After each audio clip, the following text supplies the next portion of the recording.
अस्सलाम वालेकुम दोस्तों, खुशामदीद कहते हैं अपने यूट्यूब चैनल और Facebook page Malik Hasan agriculture पे। आलू की फसल के लिए पोटाश की बड़ी अहमियत है और जो आलू की फसल है उसकी ज़मीन की तैयारी के लिए भी बड़ी ज़रखेज़ ज़मीन की ज़रूरत होती है। ऐसी ज़मीन जिसमें पानी ना खड़ा हो, क्योंकि आलू की जो पैदावार है उस पर पाकिस्तान की मईशत बहुत मुनहसर है। और इस पर पोटाश का क्या किरदार है, इसके मुतालिक आपको बताते हैं कि पोटाश जो है वो कितना अहमियत है आलू की फसल में। पोटाशियम सल्फेट अज़ाए सगीरा और अज़ाए कबीरा, ये दोनों खुराक में जो है वो शामिल किया जाता है आलू की फसल में। और जो पोटाश है ये दूसरी खादों की निस्बत, फास्फोरसी खादों और जो नाइट्रोजन की खादें होती हैं उनकी निस्बत आलू की फसल को ज्यादा चाहिए होता है। आलू की फसल में जो पोटाश का इस्तेमाल है ये आप जमीन की तैयारी में भी जो है इसको एक बैग जो 25 किलो वाला है उसको इस्तेमाल कर सकते हैं। और इसके अलावा अगर अगर आपने शुरू में पोटाश का इस्तेमाल नहीं किया तो जो 4 पानी लगने हैं, एक बैग जो 25 किलो का है वो आप इसको 6-6 किलो के हिसाब से तब भी इस्तेमाल कर सकते हैं दीगर जो है फास्फोरसी खादों के साथ।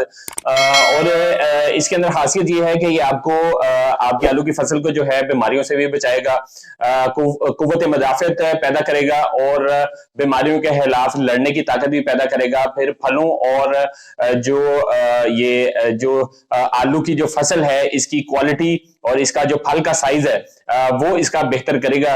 और जो है इसके अंदर खासियत ये है कि ये मौसमी दबाव, जो पोटाश है आलू के जो ऊपर मौसमी दबाव पड़ता है उसमें भी ये अहम किरदार अदा करता है। पोटाशियम सल्फेट का आलू की फसल पर एक जो बेहतर असर ये भी है कि नाइट्रोजन की जो खुराक है उसको भी अमल में लेकर आते हैं। और जितनी भी खुराक बनती है, फोटोसिंथेसिस का अमल होता है आलू की फसल में, उस अमल को भी इसको तेज करते हैं। और जो पत्ते हैं, सबसे पहले जो जब फल बनने से पहले जो पत्ते हैं उन पत्तों में भी खुराक की फराहमी अच्छी करता है, पत्तों को सख्त करता है और जिसकी वजह से जो है आलू का बेहतर फल जो है वो किसान भाई को मिलता है।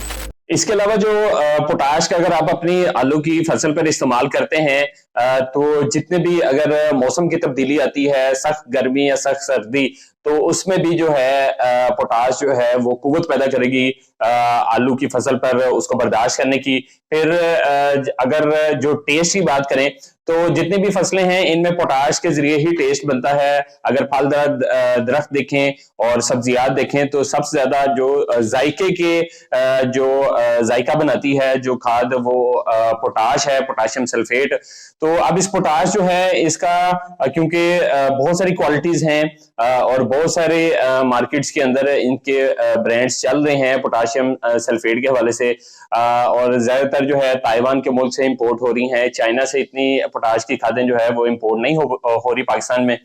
फिर मिस्र से जो है इंपोर्ट हो रही है पोटाश। और इसके अलावा इस टाइम जो इंपोर्ट पर रेट चल रहे हैं पोटाशियम सल्फेट के कंटेनर्स के लिहाज से अगर देखा जाए तो 5,000 से 5,500 तक इंपोर्ट पे इनके रेट चल रहे हैं। लेकिन जो लोकल मार्केट के अंदर सेल हो रही है वो 7,000, 7,300, 7,500 इन रेटों पर पोटाशियम सल्फेट सेल हो रही है। फिर पोटाशियम सल्फेट के अंदर जो फार्मूला होता है वो 50% पोटाश होती है और 17 से 18% इसके अंदर सल्फर मौजूद होती है। और ये सल्फर जो है इसके अंदर बाय प्रोडक्ट होता है, सल्फेट आयन से तैयार होता है। लिहाजा सिर्फ इस सल्फर को डालने लेने से सल्फर जो 80% है उसका काम नहीं होगा, बल्कि वो सल्फर जो है वो आपको 2 से 3 किलो इजाफी डालनी पड़ेगी।